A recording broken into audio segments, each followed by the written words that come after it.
Uy, me llegó la gratis. Me llegó la gratis. Ah, mano, yo creo que lo que le paga. ¿Está con la clase? Bien. Me pago menos, ¿no? Pago menos lo que me dices.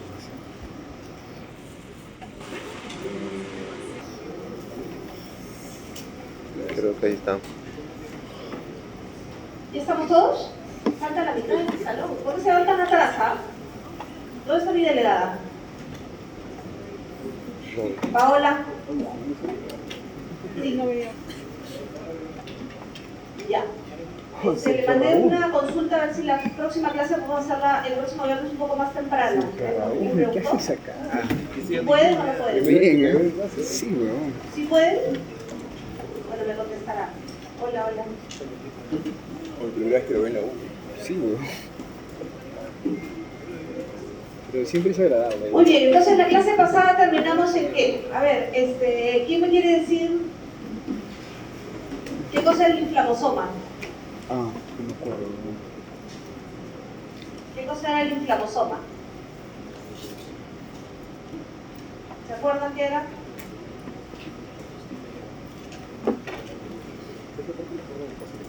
Todos miran sus libros. ¿Se acuerdan qué mecanismos tenía el inflamosoma para destruir a las células o a las bacterias o a los virus? Gran complejo de proteínas dentro de las células que defiende el cuerpo de infecciones y daños. Ya, muy bien. ¿Y qué hacía la caspasa 1? ¿Qué hacía la caspasa 1? Proteólisis. Ya. Cambiaba las pre o las prointerleuquinas, interleuquina 1 beta e interleuquina beta. ¿Y qué hacía eso? Hoy es 3. Están repasando, ¿no? Están leyendo después de la clase, se les va a juntar, ¿ah? Obvio. Hay que repasar, si no se van a olvidar. Es que no conoce las Entonces reglas, hoy día pero nos toca hacer el ciclo empieza la clase después de de antígeno parciales. anticuerpo. Hay que entender qué tipos de antígenos existen, los antígenos que reconoce nuestro sistema inmune. Tenemos que saber también cómo así los anticuerpos son capaces de detectar tantos antígenos, ¿no? Si imagínense que un anticuerpo es tan específico para un antígeno, ¿cómo así los anticuerpos pueden hacer eso de reconocer a tantos antígenos que hay en el mundo y en el mundo de los microorganismos? Y también hay que mirar cuál es la importancia de esta interacción. Como un tema general, recuerden que un inmunógeno es aquel antígeno que puede desencadenar una respuesta inmune, y un antígeno podría ser o no inmunógeno, ¿no? O sea, yo puedo tener un antígeno que no logra despertar en el sistema inmune una respuesta. Por ejemplo, un antígeno que no es tan inmunógeno podría ser un azúcar. Puede ser que despierte una respuesta, sí, pero ¿qué creen ustedes que presente una mejor respuesta? De si es un azúcar, un ADN, una proteína. ¿Qué haría que el cuerpo responda mejor? A las proteínas, ¿ya? Entonces, un antígeno, usualmente, para que sea inmunógeno, usualmente, no siempre, o mejor dicho, se responde mejor si está unido a una proteína. Y eso lo vamos a ver en algunas vacunas. No sé si se acuerdan que habíamos hablado de vacunas, que hay vacunas que responden mejor a las proteínas que a las vacunas que solamente responden a la pared celular, que es básicamente polisacárida. Entonces, ¿por qué? Porque una proteína es más inmunógena que un polisacárido. Esto lo vimos la vez pasada. Recuerden que nuestro sistema inmune es capaz de reconocer antígenos específicos gracias a nuestra inmunidad adquirida, básicamente los linfocitos T y los linfocitos B, pero también es capaz de reconocer patrones, ¿no? Los patrones de daño o los patrones asociados a patógenos, los PAMs y los DAMs. Entonces, ¿qué cosa reconoce nuestro sistema inmune? Reconoce antígenos específicos y reconoce PAMs y DAMs. Eso es lo que reconoce nuestro organismo para producir una respuesta inmunológica. Los antígenos tienen un pedacito, imagínense que este es un antígeno completo. Los antígenos tienen algunos pedacitos que se les llaman epítopes o epítopos, que son esa parte del antígeno que específicamente nuestro cuerpo lo reconoce, ¿no? ¿Quién reconoce básicamente los anticuerpos, ¿cierto? Son los que reconocen los epítopos. ¿Cómo se llama la parte del anticuerpo que reconoce el epítopo? El parátopo, ¿no? Entonces, si acá es el epítopo, acá es el parátopo o paratópico. Muy bien, existen diferentes antígenos llamados también, los epítopos de los antígenos se pueden dividir en los siguientes. Pueden ser un neoantígeno.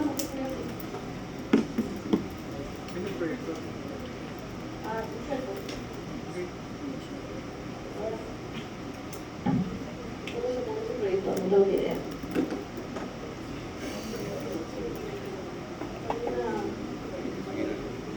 ¿Alguien sabe cómo se mueve el proyector? Con el control del proyector. Sí, pero quiero decir dónde está ese control.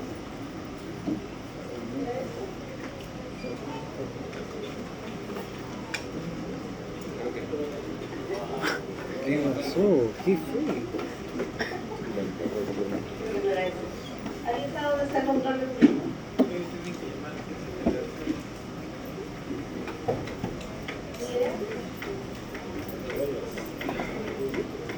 Bueno, entonces vamos a tratar de explicar lo que dice ahí. Imagínense que este es un antígeno que tiene una forma, digamos así, enrollada, y esta partecita amarilla sería el epítopo.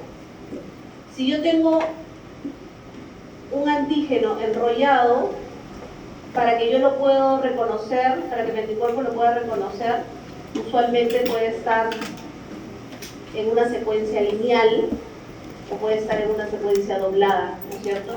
Cuando el antígeno está así enrollado y para expresarse se tiene que desnaturalizar, se le llama conformacional, ¿sí? Entonces tiene, puede ser que conformacional forma, pues tiene una forma así diferente que una línea, ¿sí?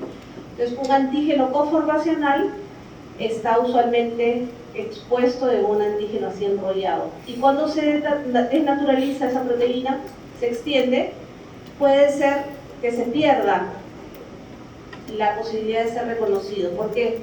Porque imagínate que este anticuerpo lo reconocía el antígeno así enrolladito, pero cuando está dividido en tres partes ya el anticuerpo no lo reconoce. Entonces es importante para algunos antígenos que mantengan esta forma, porque si no el anticuerpo no los puede reconocer. Entonces, ¿qué pasa si yo les digo en el examen que hay un antígeno que es conformacional, pero que por el calor se ha desnaturalizado? Ustedes podrían decir que ya no lo reconoce, nadie lo reconoce. Podrían decir ustedes que ese antígeno es un antígeno de tipo conformacional, que al desnaturalizarse ya no es reconocido. En el caso de los crípticos y lineales, vamos a mirar este mismo antígeno, y sería esta parte azul, el epítopo, y este naranjita también sería un epítopo, pero que está escondido, no está expresado. Entonces el anticuerpo reconoce el azul, ¿no es cierto? Porque ahí tiene la forma, pero no accede al naranja porque está escondido. Cuando es un antígeno que tiene un epítopo escondido, se llama críptico, está como en una cripta. Pero cuando yo desnaturalizo este antígeno y se vuelve lineal, probablemente el anticuerpo lo pueda reconocer, porque no ha perdido su forma, ¿no es cierto? No es que se haya dividido en tres, sino que se ha extendido y ahora el anticuerpo lo reconoce a la desnaturalización. Entonces, críptico es un antígeno escondido, el epítopo está escondido, lineal es cuando el antígeno está en una línea, ¿no? Así reconocido. Y el neoantígeno es un antígeno que no existe, pero que en el momento, por alguna razón, aparece en el momento, en un determinado momento, ¿no? Por ejemplo, imagínense que aquí se desnaturaliza o hay una proteólisis y de pronto se expresa un neoantígeno. Entonces un neoantígeno es un antígeno que no estaba o un epítopo que no estaba en el antígeno inicial, pero que aparece luego, ¿sí? Entonces, los anticuerpos, vamos a poner esa pregunta difícil, piensen, ¿no? Si yo tengo un linfocito T, ¿se acuerdan cómo presenta el linfocito T el antígeno. No lo hemos hecho todavía, pero en los seminarios seguramente lo han escuchado.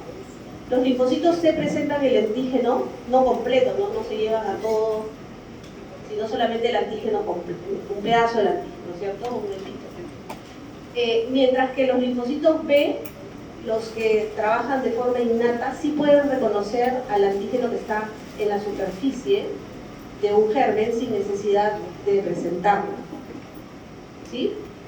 O sea, un linfocito T de taza solamente podría reconocer crípticos y lineales, porque de esta forma no entra el linfocito T, no es presentado. Cuando lo presenta, ese antígeno tiene que haber sido desnaturalizado. Entonces digamos que cuando veamos por qué el linfocito T solo reconoce crípticos y lineales, pero no conformacionales, es porque el linfocito T no tiene la capacidad de reconocer directamente al antígeno que está en una superficie de una bacteria o de un virus, mientras que el linfocito B sí. El linfocito B no necesita una presentación siempre. El linfocito B lo puede reconocer directamente. Entonces hay una pregunta que siempre está en los exámenes, que es ¿qué tipo de antígeno reconoce el linfocito T y por qué? Entonces, reconoce crípticos y lineales, más no reconoce conformacionales porque no es capaz de reconocer un antígeno sin una presentación previa. Y para ser presentado tiene que ser desnaturalizado. ¿Sí? Oli. Esto es lo que les estoy diciendo. Un linfocito T. PCR. El PCR.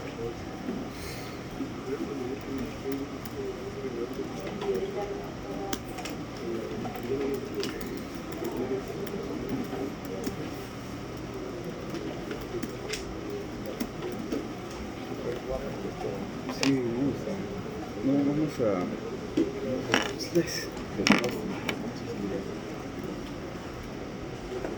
Francisco Petrosi, o sea... Ah, ya. Ya, Verónica.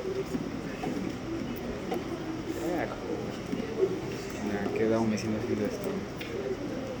Yo le he buscado, mano,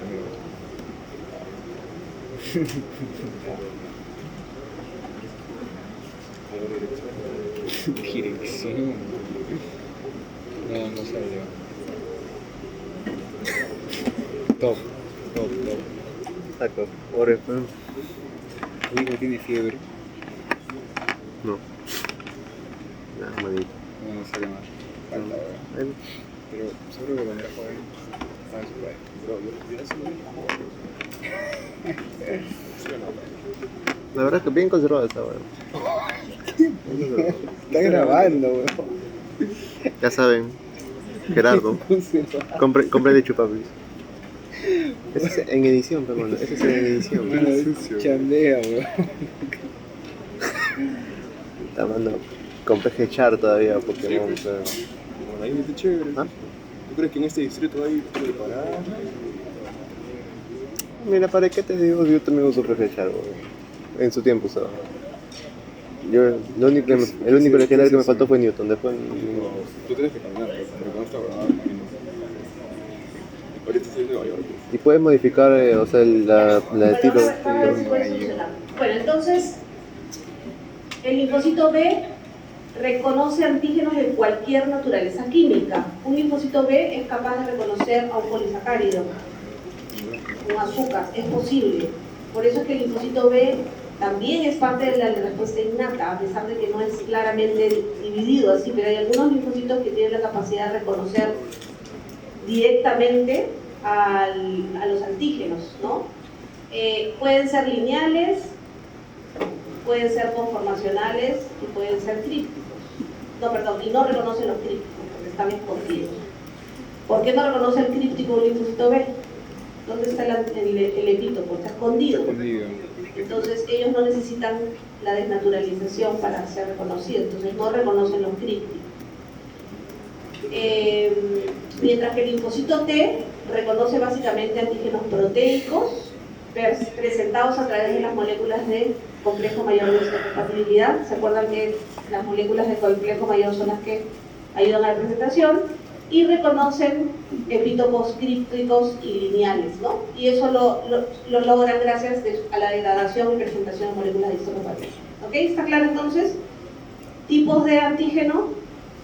Tenemos los conformacionales que tienen esa forma rara y el antígeno está en alguna parte del antígeno, el epítopo está en alguna parte del antígeno.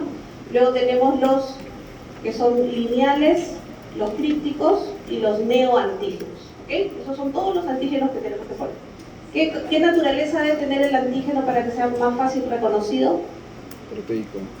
¿Qué naturaleza? Naturaleza proteica, muy bien. Listo, entonces vamos a ver cómo es la representación de los linfocitos B o el reconocimiento de los linfocitos B de los antígenos. Entonces acá estamos viendo que el linfocito B tiene un receptor que se llama receptor del linfocito B. Ellos pueden reconocer antígenos nativos, no procesados, lo volvemos a decir. O sea, un linfocito B puede reconocer al antígeno sobre la superficie de un virus o de una bacteria. Lo puede hacer directamente. Y este reconocimiento lo puede hacer en cualquier tejido. Lo puede estar el linfocito B dando vueltas por el tejido mucoso, por el tejido respiratorio, y reconocer a este germen, a estos antígenos que están en la superficie, o puede estar en el ganglio linfático, o puede estar en el vaso, o puede estar en tejido mucoso. Ahora, el receptor, ¿ustedes se dan cuenta qué forma tiene este receptor del linfocito B? ¿A qué se parece? ¿Quién tiene esta forma de Y? Un anticuerpo. Entonces son muy parecidos. Prácticamente tienen lo mismo. Solamente hay una partecita que no tiene los anticuerpos, pero si ustedes se dan cuenta, tiene una forma de Y están en el linfocito B. Y vamos a ver cómo es esta diferencia. Es esta de aquí. Si ustedes se dan cuenta, esta es la membrana del linfocito, tienen exactamente la misma forma que el anticuerpo. Este es el receptor y este es el anticuerpo. ¿Cuál es la única parte que es diferente? El pedacito que está atravesando la membrana. Para ser un receptor tiene que atravesar la membrana, para ser un anticuerpo tiene que estar fuera, tiene que salir del linfocito B. Pero es lo mismo. ¿Y por qué es lo mismo?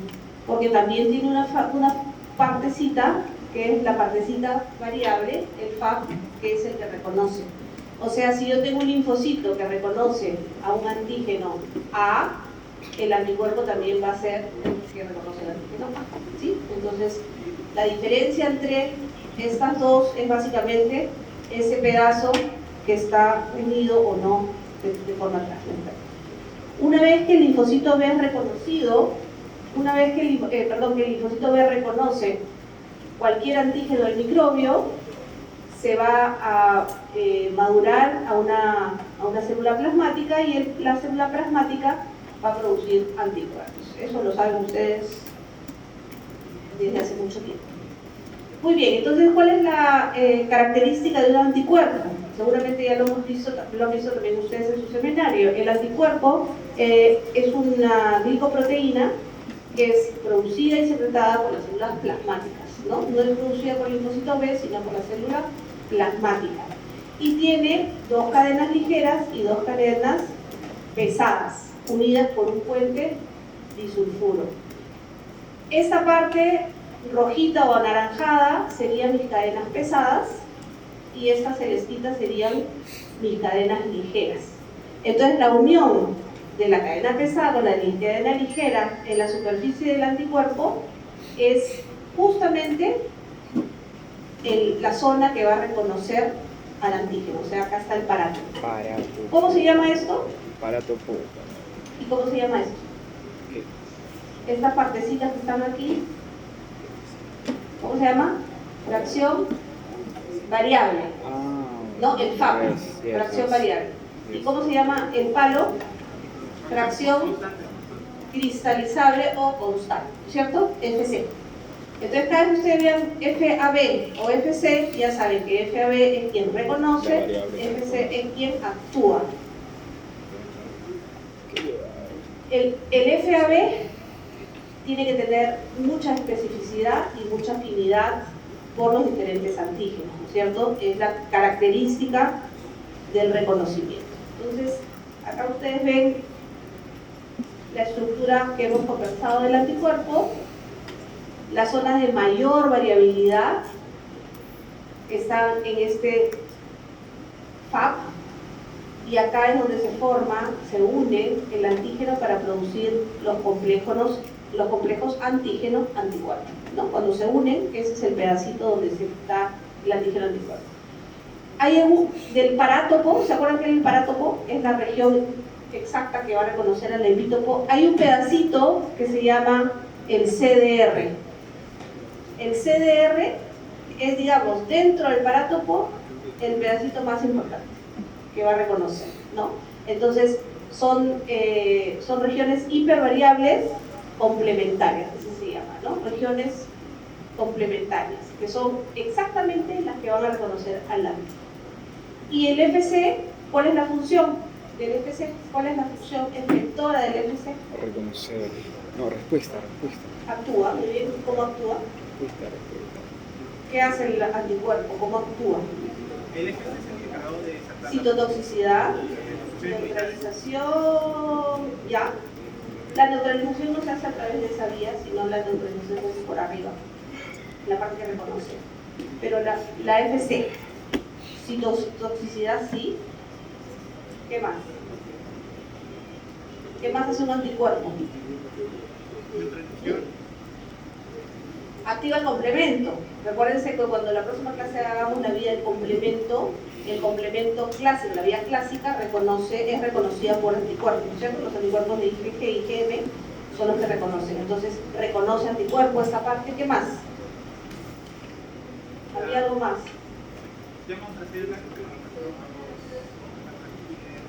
A las células fagocíticas. Claro, llama a células fagocíticas para fagocitosis. Entonces el anticuerpo en sí mismo es una molécula proteica, no tiene capacidad de matar a nadie. Tiene que activar, y se activa gracias a esta partecita, el FC. El FAB reconoce, el FC actúa. Actúa a través de células, no actúa solo.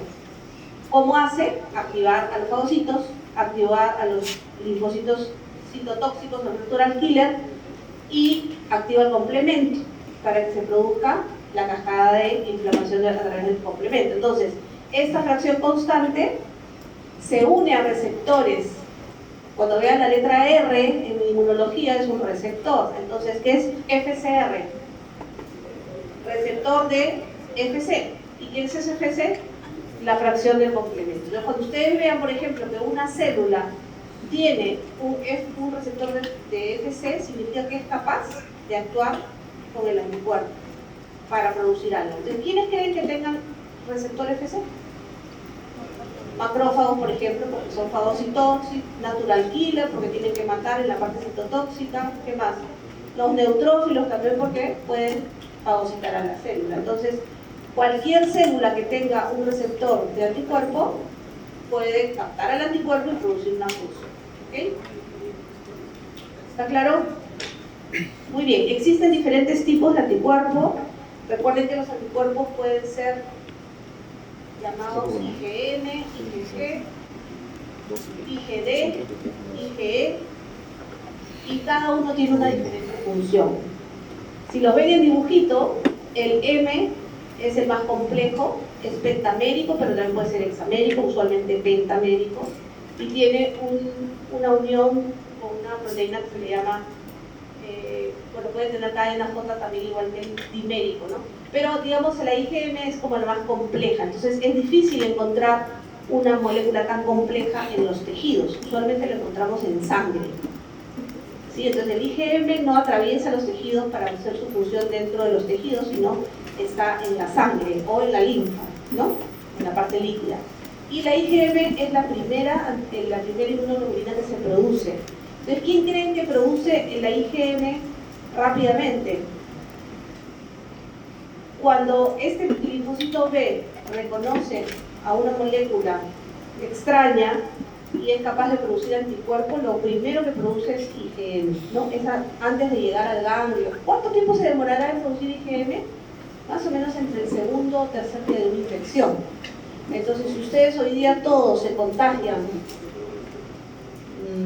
de influenza, yo hoy día no les voy a encontrar IgM, mañana no les voy a encontrar IgM, pero ustedes tampoco van a tener síntomas, ¿no? No van a ir al doctor.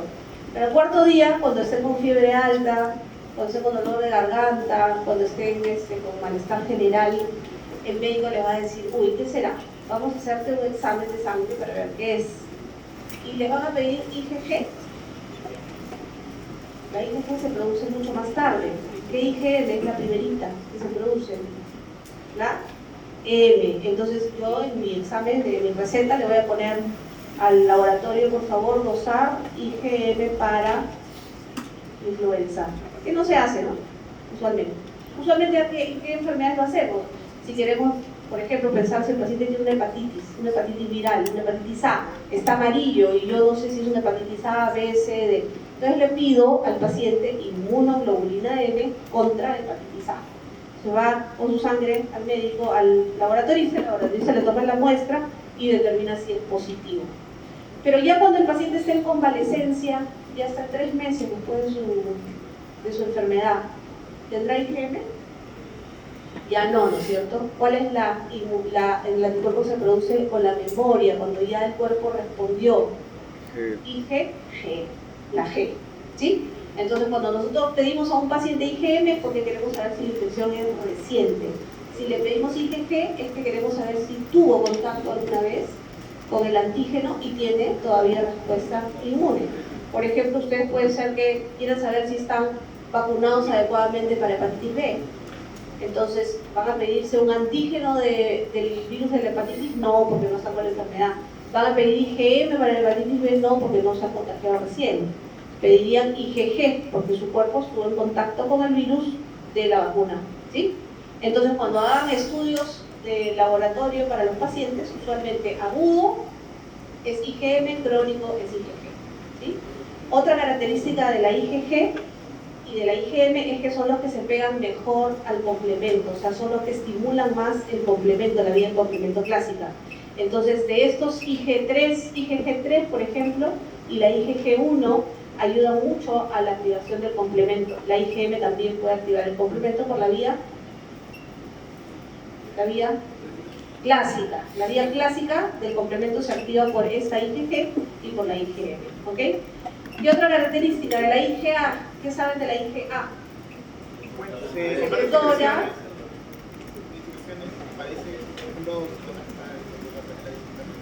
¿Para la qué? Ya, la leche materna tiene bastante IgA, muy bien. Entonces, las secreciones, ¿no?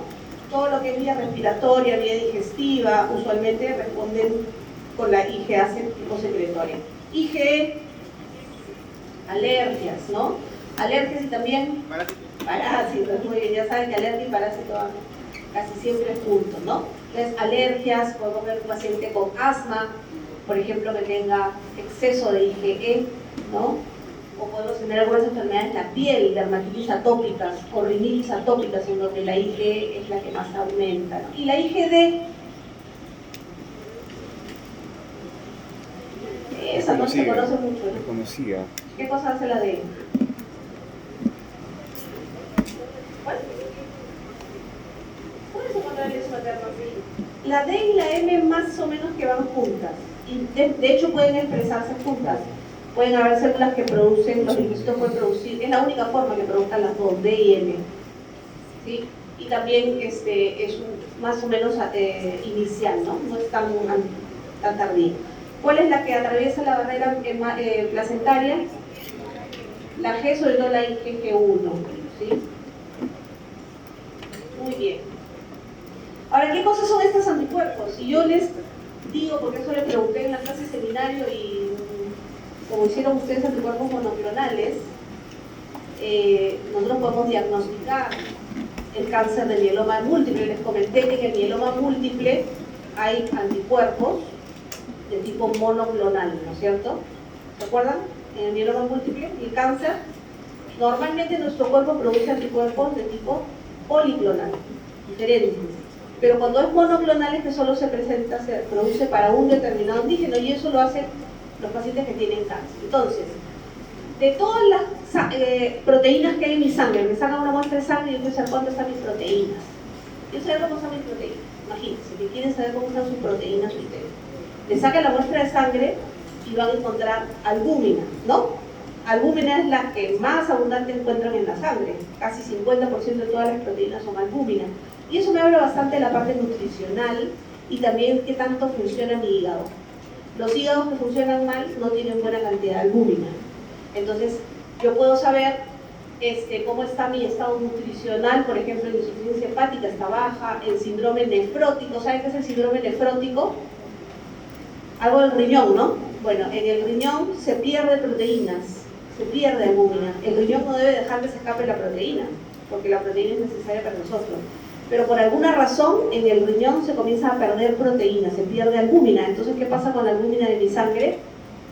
Baja. ¿Y qué pasa con la sangre? ¿Qué pasa con mi cuerpo si no tengo quien jale? Ya ustedes han hecho fisiología.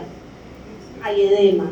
Entonces, el síndrome nefrótico tiene edemas en las piernas, tiene edemas en la cara, tiene edemas en la mano, es un edema blando, no es un edema cardiogénico, y se da por pérdida de albúmina. Entonces, albúmina es una de las proteínas que están en el sangre.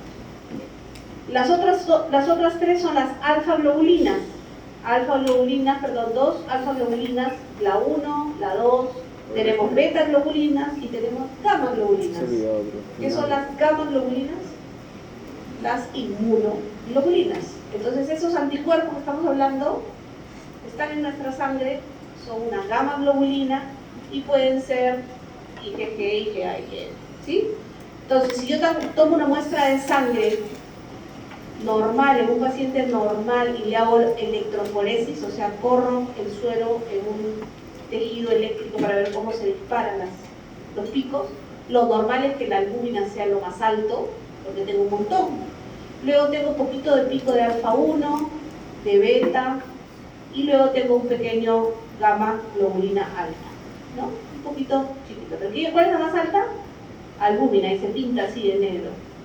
Y en el paciente que tiene mieloma múltiple, que es un paciente que tiene gamapatía monoclonal. Gamapatía monoclonal, ¿qué significa? Que voy a tener un pico de gamma globulina que no es normal. Entonces yo le hago a un paciente que sospecho mieloma múltiple y su electroforesis proteica va a ser así. Tiene un pico de albúmina y tiene un pico de gamma globulina, porque está produciendo más anticuerpos específicos, un tipo de anticuerpo, ¿ok? Muy bien. Esa es la relación que teníamos, estamos mencionando el FC. ¿Qué cosa hace el FC del anticuerpo? Puede jalar a los neutrófilos, perdón, a los natural killers, ¿sí? Los llama. Aquí está, miren, está la célula tumoral. Aquí está el anticuerpo con su fracción AB, que está unida al antígeno, pero tiene su colita. ¿A quién llama esa colita? Natural killer. ¿Cómo se llama esto? Se llama ADCC. ¿Qué cosa es ADCC? Destrucción de células recubiertas de antígenos por natural killer. ¿Sí? O sea, es una reacción, una respuesta citotóxica. Esta ADCC es una respuesta citotóxica, la C de citotóxica. ¿Qué cosa será ADCP? ¿A quién está llamando? P de fagocito. ¿A quién llama? Al macrófago. Entonces, la cola del anticuerpo también llama al macrófago. ¿A quién más llama la cola del anticuerpo? Al complemento. ¿Y qué más hace el anticuerpo? El anticuerpo puede ligarse o bloquear a mi receptor. Esta sería la neutralización que mencionaban, ¿no? ¿Cómo neutraliza un anticuerpo? ¿Por su fracción FC o por su fracción FAP? La neutralización por la FAP, ¿sí? Entonces, las funciones del anticuerpo son estas. Entonces, el anticuerpo solito dando vueltas en la sangre no hace nada. Para hacer algo, tiene que unirse al receptor de la célula, se puede unir a las toxinas haciendo neutralización, puede jalar a los natural killers para que destruyan la célula, puede jalar a los macrófagos o puede jalar al complejo. ¿Sí?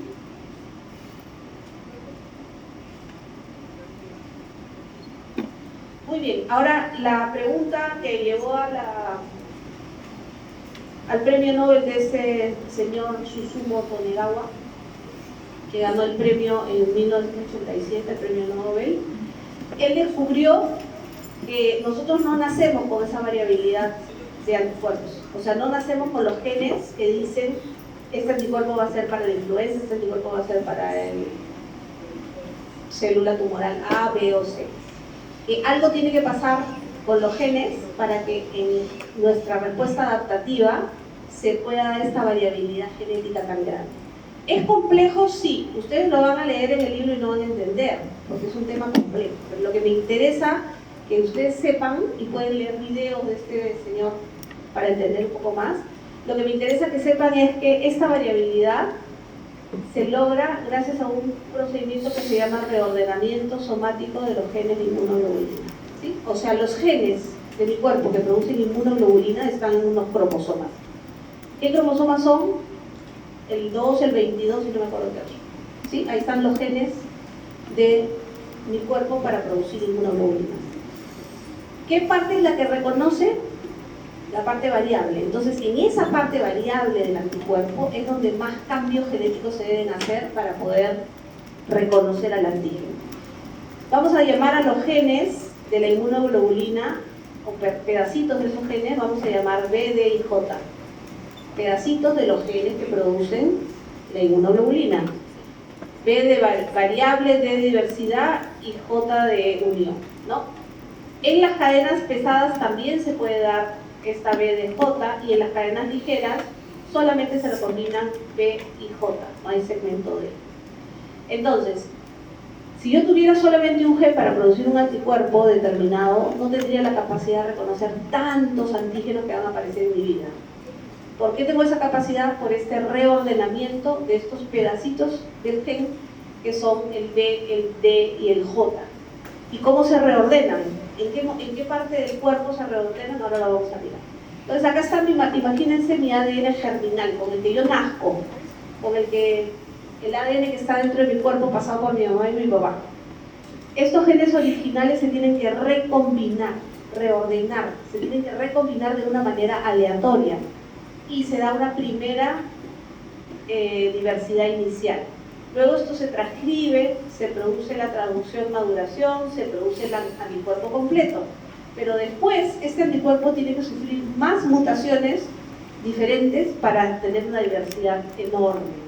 Entonces el primer reordenamiento en la médula ósea, que es donde tenemos a los linfocitos en maduración, se da este reordenamiento, se da en la médula ósea y es la respuesta inicial a esta posibilidad de tener anticuerpos tan variables.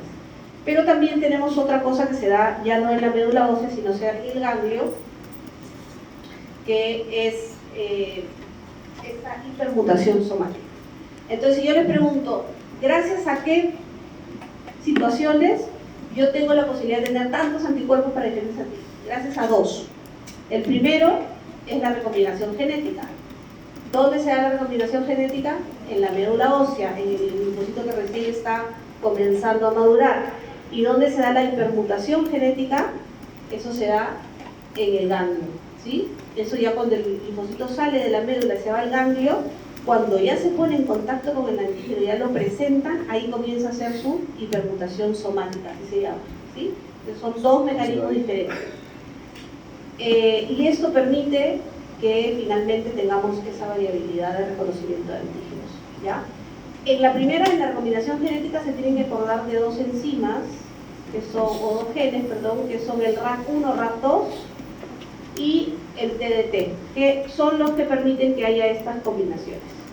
Y en el caso de la hipermutación somática se logra gracias, lo vamos a ver un poquito después, pero gracias al reconocimiento del antígeno. ¿A quién le presenta el linfocito B al antígeno cuando lo captó? ¿A quién le va a presentar el linfocito B cuando captó un antígeno? ¿A quién se lo va a presentar? Anticuerpos. Habíamos dicho que el linfocito B puede producir sus anticuerpos si reconoce inmediatamente, ¿no? Yo reconozco al antígeno y puedo producir los anticuerpos, ¿cierto? Podría hacerlo así, de esa manera rápida y lineal.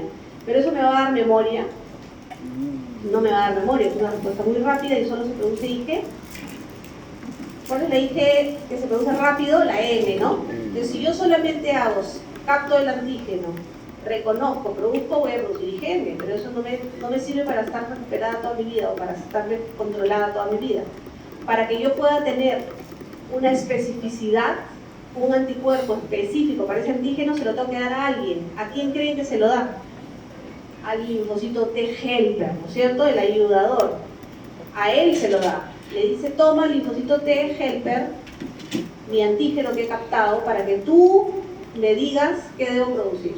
Tú me enseñas a mí, el helper le enseña al linfocito B qué anticuerpo tienes que producir. Si es un parásito, le dirá, oye, tienes que producir IgE. Si es una alergia, le tiene que decir si es un virus, le tiene que decir, produce, bueno, ya verán. Pero diferentes antígenos, la respuesta no nace del linfocito B, la respuesta se la da el linfocito T. El linfocito T le dice, tú tienes que hacer esto, esto y lo otro. Es el ordenador, ¿sí? Entonces, a esta primera respuesta rápida, más o menos innata, que no llega a ser innata, pero es casi innata, no interviene el linfocito T. No me da memoria inmunológica, solamente una respuesta rápida y IgM. Pero si yo quiero mantener la respuesta y tener una memoria inmunológica, necesita estar ahí el linfocito T. Y cuando se une el linfocito T con el B, y conversan y le dan las indicaciones, ahí es que se produce esta hipermutación somática. Recién ahí el cuerpo, el linfocito B es capaz de decir voy a producir IgE o IgM o IgG. Antes de eso no es capaz, si no se encuentra con el linfocito T, ¿sí? Entonces esa presentación es súper importante y eso permite la hipermutación somática. ¿Qué es una hipermutación somática? Es estos cambios para lograr ser más específicos. Y también ahí se da el cambio de isotipo. ¿Han escuchado el cambio de isotipo? Los isotipos son isotipo A, isotipo E, isotipo M, isotipo G. Inmunoglobulina A, M, E, G. Eso es el isotipo. Entonces, un isotipo es el tipo de anticuerpo. Para hacer el cambio de isotipo, si yo como linfocito solo producía IgM, ¿por qué voy a dar IgE ahora? Porque hay un cambio de isotipo. ¿Quién me dijo que yo produzca IgE? El linfocito T me dice, produce IgE porque este es un parásito, yo ya lo reconocí. Acuérdense que el que es capaz de reconocer y decir quién es el linfocito T. Ok, entonces, vamos a ver la diversidad de los anticuerpos en resumen. Para tener muchos anticuerpos son dos pasos importantes que se dan en la médula ósea.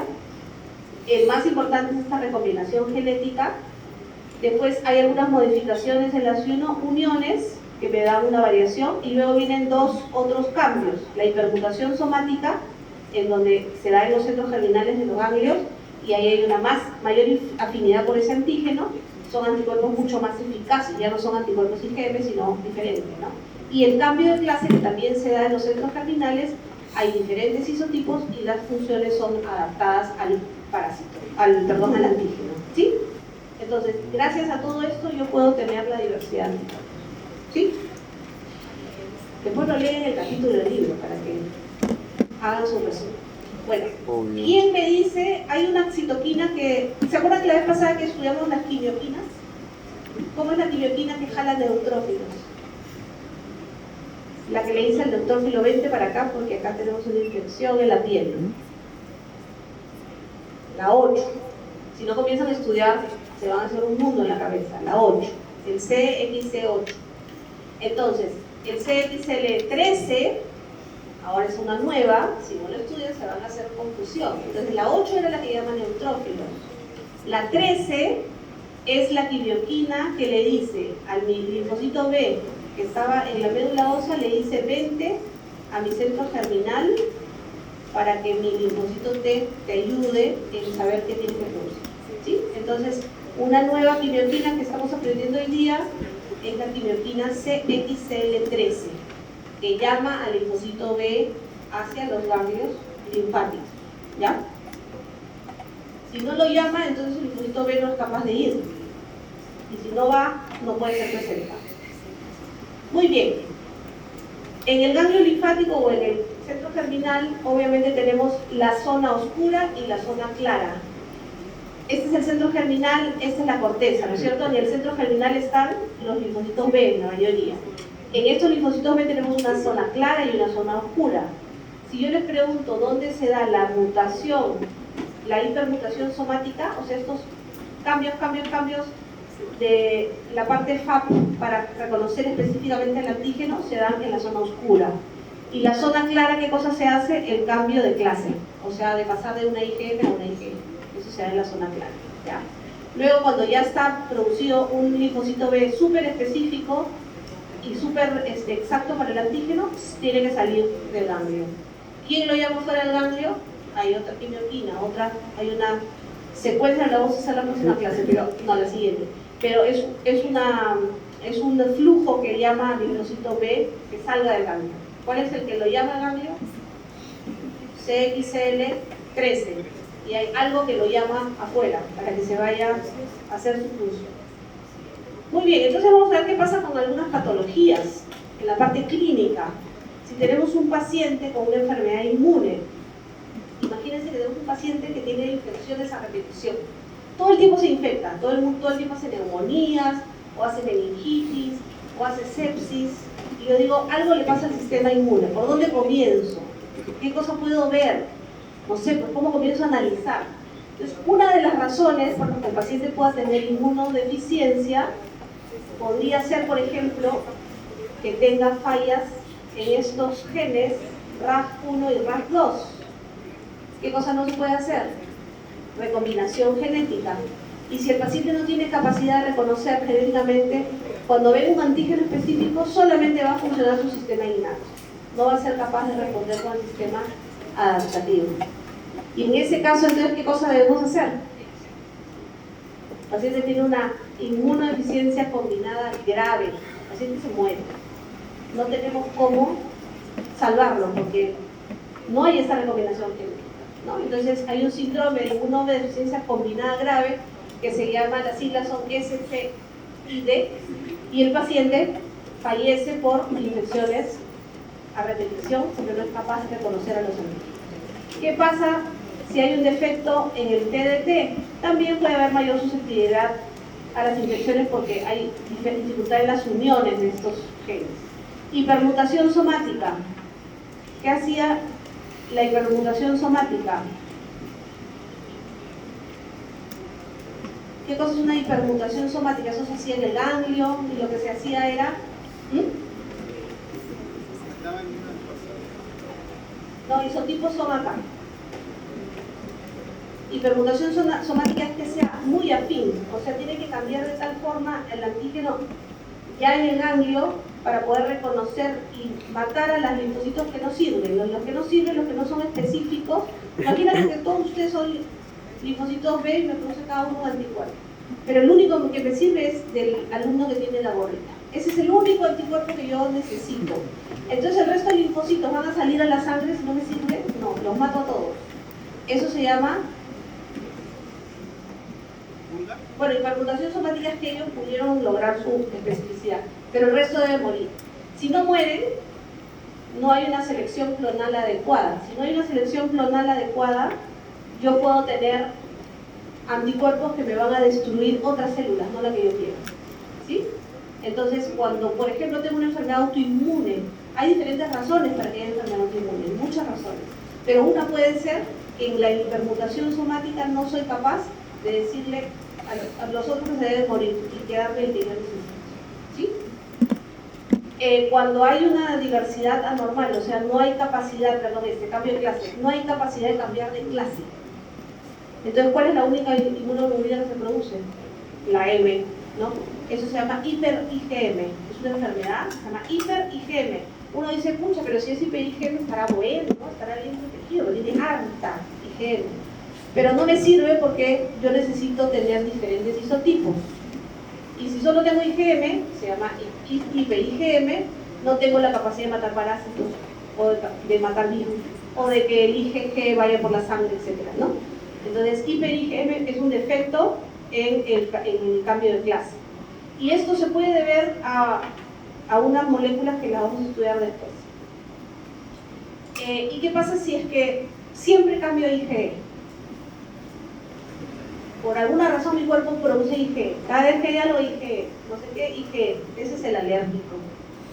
Entonces el alérgico tiene una predilección por producir IgE cada vez que se enferma de cualquier cosa. Entonces tiene un virus, le da asma. Tiene un virus, en vez de quedarse el virus tranquilo, comienza a estornudar 25 días, ¿no? Porque tiene exceso de IgE. Entonces, estas son las deficiencias que podríamos tener, o algunas, porque hay un montón, pero algunas en donde podemos tener pacientes que queremos estudiar qué cosa está pasando con mi paciente con anticuerpos. Muy bien. Entonces, este es como una especie de resumen. Tengo mi antígeno reconocido por mi linfocito B. El linfocito B produce solamente IgM e IgD, yo les dije que son las dos moléculas iniciales. Cuando se va al linfocito, se va al ganglio y conversa con el T-helper, se produce una expansión clonal. ¿Qué significa la expansión clonal? Que solamente vamos a producir el linfocito B del gordito, es clonal, ¿sí? En ese momento yo digo, el linfocito que me produce mejor cantidad de anticuerpos es él, entonces a él lo dejo vivo. Luego de eso, mi cuerpo puede producir células de memoria, tener una gran afinidad, una madurez, un anticuerpo que sea muy afín a mi antígeno. Puedo hacer el cambio de anticuerpos si necesito, y obviamente tengo también la posibilidad de tener IgM secretorio, ¿no? Que son las IgM de las células. Para que esta conversación entre el linfocito B y el linfocito T se dé, debe haber dos moléculas que son el CD40 y el CD40L, ¿sí? ¿Qué cosa es el CD? Es un marcador, se llama 40 porque está en el linfocito B, y se llama 40L, que es ligando, que está en el linfocito T-helper. ¿Qué pasa si yo no tengo esta conversación? ¿Qué cosa no había? Cambio de isotipo. Entonces, en el paciente que tenía hiper-IgM, el problema está en estos dos moléculas que no permiten que haya una conversación, y por lo tanto hay exceso de IgM. Y también hay otra molécula importante que es la interleuquina 21, ¿sí? La interleuquina 21, ¿qué hace? Hace que haya una mayor proliferación y diferenciación hacia células plasmáticas. También permite la hipermutación somática y el cambio de anticuerpo, y también potencia la formación de centros germinales junto con el CXCL13, ¿no? Entonces, si yo les digo, dentro de esto que es la variabilidad de producción de anticuerpos, ¿qué moléculas hemos estudiado? Una quimioquina, estamos hablando de una inmunidad humoral, ¿no? Humoral, factores de proteína. Una quimioquina, que sería el CXL13, que lo llama el linfocito B. Una interleuquina 21, que hace que todo este proceso se dé de mejor manera. Y necesitamos dos sustancias, que es el CD40, que está en el linfocito B, y el CD40 ligando, que está en el T-helper, ¿sí? Muy bien. Cuando son tantos nombres, ustedes se van a olvidar, si no se lo van a acordar. Tienen que acordar. Muy bien, cuando nosotros tenemos una respuesta que se le llama timo dependiente o timo independiente, tiene que ver con esto que hemos estudiado. La primera parte, que es timo independiente, la naranjita, la que está acá, independiente significa que no habló con el linfocito T, ¿sí? Si no habló con el linfocito T, ¿qué sabemos? Puede haber una producción, pero puede básicamente producción de IgM.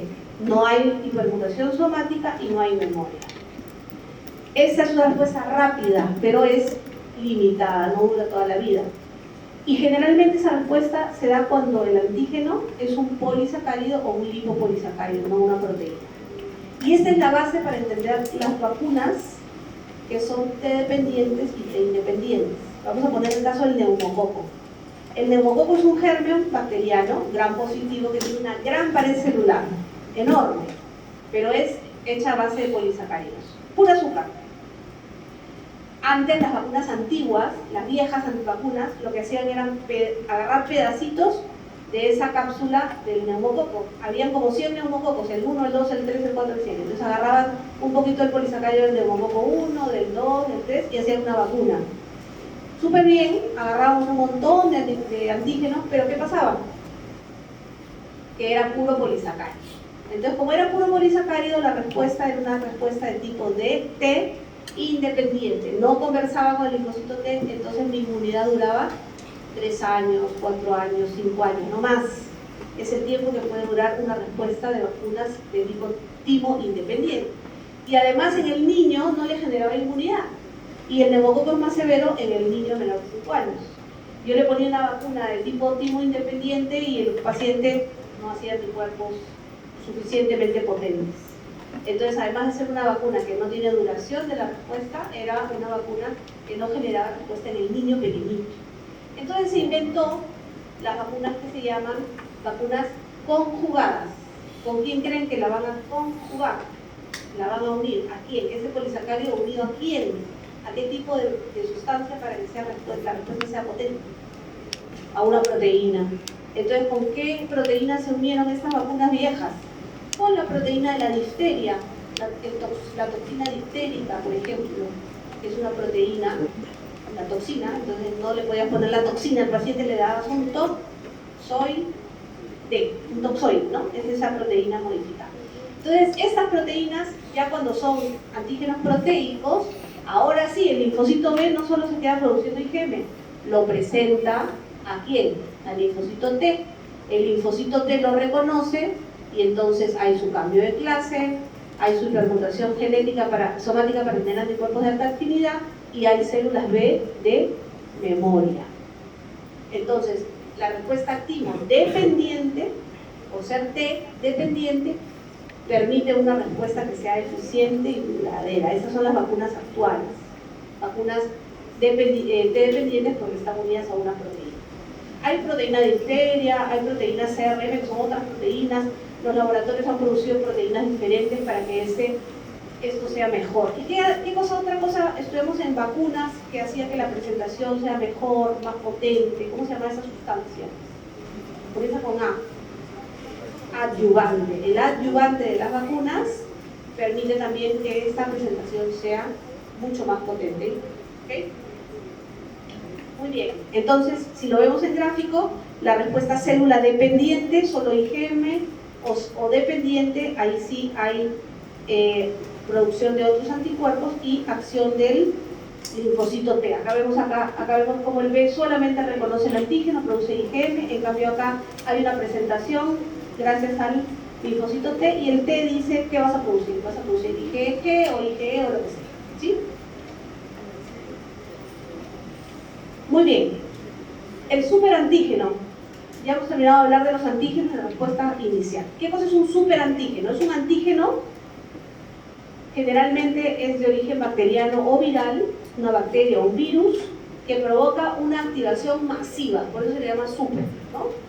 Y no es específica de linfocitos T, o sea, no actúa, no presenta linfocitos T, sino es una respuesta masiva. ¿Pero por qué? Porque se une a moléculas de clase 2 y al receptor de los linfocitos, pero fuera del sitio específico de unión. O sea, nosotros sabemos que ¿qué cosa sería? El TCR, ¿qué es? Receptor del linfocito T. Así como había el BCR, hay el TCR. Pero si este superantígeno es capaz de estimular, no por ese receptor, sino por otro lado, hay una respuesta muy exagerada en donde se producen enormes cantidades de citoquinas como interleuquina 2, interferón gamma y factor de necrosis tumoral alfa, ¿sí? Este es el tipo de respuesta que se da con el superantígeno. Y hay algunas enfermedades por superantígeno, por ejemplo, acá estamos viendo la respuesta específica normal, ¿no? Acá estamos viendo ¿qué cosa sería este amarillo? Un macrófago o una célula presentadora, este de acá verdecito, linfocito T con su receptor, molécula de complejo mayor de histocompatibilidad, se están presentando. Esto da una respuesta a algunos linfocitos y se produce una respuesta normal. Pero ¿qué pasa si el superantígeno se une directamente con la molécula al linfocito T en una unión no específica? Se da una respuesta masiva con interleuquina 2, interferón gamma y factores de necrosis tumoral, presentando pacientes fiebre altísima, hipotensión y falla multiorgánica. Los superantígenos pueden ser, por ejemplo, estas toxinas. Seguramente las han estudiado ustedes en algún momento. El síndrome de shock tóxico, que en las siglas del inglés es SST, o del estreptococo, que sería el STSS, ¿no? El Streptococcal Toxic Shock Syndrome y el otro el estafilococo. La toxina del estafilococo es una toxina llamada TSST1 y la del Streptococcus pyogenes produce exotoxinas pirogénicas. Y esto produce en el paciente, ven como la mano se está descamando, tiene una ampolla gigante acá, no sé si lo llegan a ver, roja la mano. Entonces, estas son reacciones típicas locales que se ven como si se desfacelara el cuerpo. Entonces, un paciente puede llegar con todo el cuerpo rojo, por ejemplo, esta enfermedad se puede producir en bebés que tienen al estreptococo o el estafilococo en la zona del anito, como si fuera una escaldadura, bien rojo, por alguna razón se infecta, se produce estas toxinas y el niño viene como si fuera un gran quemado. Viene todo desfacelado, su piel salida, ¿no? Y ese es un síndrome de shock tóxico que hay que manejarlo como una sepsis. Es muy severa porque las toxinas de este estafilococo son muy severas, ¿no? Entonces, puede ser estafilococo, puede ser estreptococo. También se produce en la enfermedad, no sé si ustedes han escuchado que se produce en las mujeres que tenían mucho tiempo los tampones colocados en la vía vaginal para la menstruación y no los cambiaban. Ahí también, en ese tipo de tampones, se puede producir estafilococo y estreptococo y producir shock tóxico por estas toxinas. Bueno, ¿qué cosa es un apteno? Hemos dicho el antígeno normal, el superantígeno, ¿y qué es un apteno? Este es un antígeno incompleto, no llega a ser un antígeno, o sea que le falta algo. ¿Qué le faltará? La proteína. Entonces, puede ser que sea un pedacito que normalmente no me produce una reacción, pero cuando se une a una célula de nuestro cuerpo, ahí desencadena la reacción. Y es una reacción que se le llama de hipersensibilidad tipo 2. Ustedes van a ver reacciones de hipersensibilidad en la segunda parte del curso, pero ya se van a ir acordando que cuando les menciones el de tipo 2 tenían que ver con aptenos, ¿ya? Entonces, por ejemplo, a mí me ponen penicilina. Yo me pongo la penicilina y puedo hacer una reacción anafiláctica en ese momento. Me ponen y a los 5 minutos me desmayé, hipotensión, taquicardia, sudoración, ¿no? Eso se llama reacción anafiláctica. Esa es una reacción de tipo 1. Las reacciones anafilácticas son inmediatas.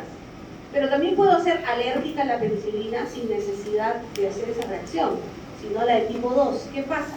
Ese apteno no hace una reacción en mí rápida. Ese apteno se va a mi cuerpo y de pronto le gustaron los glóbulos rojos y se pegan a los glóbulos rojos. O se pegan a las plaquetas, ¿no? Que son las células que están en nuestra sangre, se pegan. Entonces, cuando ya está unido al glóbulo rojo, mi cuerpo recién en ese momento lo reconoce y dice, vamos a atacar. Y comienzan a destruirse los glóbulos rojos. Se produce una hemólisis, una especie de hemólisis autoinmune, ¿no? Comienza a destruirse mis glóbulos rojos por culpa de la penicilina. Pero no es una respuesta inmediata. Eso puede pasar una semana, 2 semanas después. Y hay gente que dice, ¿habrá sido, no? Tengo una anemia hemolítica. Bueno, ¿qué has recibido en las últimas semanas? Recibido una penicilina. Bueno, entonces tú tienes una alergia de tipo, o una hipersensibilidad de tipo 2 y probablemente estás desarrollando esta reacción por eso, ¿no? Entonces acá lo vemos como el fármaco se puede unir a una célula. Por ejemplo, se une a una célula de una proteína determinada del cuerpo. Gracias a esa unión se producen los anticuerpos y se da esta respuesta alérgica. ¿Puede ser una anemia hemolítica? Sí, ¿no? Puede ser también esta reacción en la piel, pero no es inmediata, ¿no? Que la reacción inmediata es de tipo 1, es IgE, es producción de mastocitos, producción de histamina, producción de aminas bioactivas, pero la de tipo 2 es un ataque por anticuerpos a esas células en donde se ha pegado la piel, ¿ya? Son 2 tipos de hipersensibilidad diferentes. Muy bien, y por último vamos a ver para qué sirven también esos anticuerpos como serología, ¿no? Además de los anticuerpos que me sirven para defender mi cuerpo, también me sirven a mí como médico para diagnosticar. Entonces, si yo quiero diagnosticar, ya le dije hepatitis A aguda, le voy a pedir al paciente inmunoglobulina M contra hepatitis A para ver si sale positivo. Entonces, hay diferentes técnicas de inmunología en donde se usan anticuerpos. Por ejemplo, ustedes van a ver que existe inmunofluorescencia. ¿Qué cosa se hace en la inmunofluorescencia? Se le pone un colorante a un anticuerpo o a un antígeno, dependiendo que use, ¿no? Y una vez que el antígeno, si por ejemplo mi suero tiene anticuerpos, yo pongo el suero de este paciente con el antígeno real, y si se pinta, hay fluorescencia, yo puedo decir que ese paciente está positivo, ¿no? Su suero con mi antígeno. Yo soy el laboratorio, produzco el antígeno y agarro el suero del paciente. Si el suero del paciente reacciona con mi antígeno y se ve una fluorescencia, yo puedo decir que es positivo, ¿no? ¿Cuándo usamos, por ejemplo, este tipo de inmunofluorescencia? Por ejemplo, en anticuerpos para lupus. En el lupus hay unos anticuerpos que se llaman ANA. ¿Se acuerdan del lupus? Lo mencionamos en alguna clase. Bueno, el lupus es una enfermedad autoinmune en donde se producen anticuerpos contra diferentes partes de nuestro cuerpo y sobre todo los núcleos. Entonces, el ANA es anticuerpo antinuclear. Por alguna razón hay anticuerpos contra los núcleos de las células. Entonces yo puedo hacerle al paciente, le digo, vamos a hacerte los anticuerpos ANA. El paciente va, se le saca su sangre, estos anticuerpos que tiene el paciente están marcados y se observa cómo hay esa fluorescencia, ¿no es cierto? Más o menos lo mismo sucede en el enzimo inmunoanálisis o el EIA, que es básicamente lo mismo, pero lo que hay es una reacción de color. En vez de fluorescencia, hay una reacción de color con un enzimo. Y en el ELISA, que también es más o menos lo mismo, lo que se emite es una señal de color, pero cuando se une el antígeno fijado al anticuerpo, ¿no? Y eso se usa mucho en los exámenes de anticuerpos ELISA, se unen mucho para diagnósticos, no sé, por ejemplo, el COVID, hormonas, hay un montón, ¿no? Por ejemplo, en el embarazo. En el embarazo, ¿qué test se hace?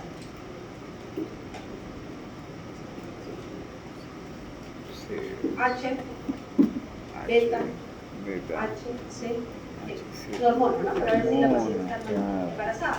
Entonces uno puede hacer dosaje o coloración, se ve en el test rápido, uno puede hacer esa coloración utilizando anticuerpos contra esa hormona o el antígeno lo colorea, llamado el antígeno, pero en realidad es una hormona, pero nadie está midiendo la hormona en la sangre, está midiendo una reacción de anticuerpos contra esa hormona. Entonces cada vez que ustedes vean esas pruebas rápidas que pintan el color, que también funcionaba cuando teníamos COVID, que se hacía la prueba rápida, también son este tipo de enzimas de análisis serológicos, de anticuerpos, ¿no? ¿Cómo están los anticuerpos en mi sangre?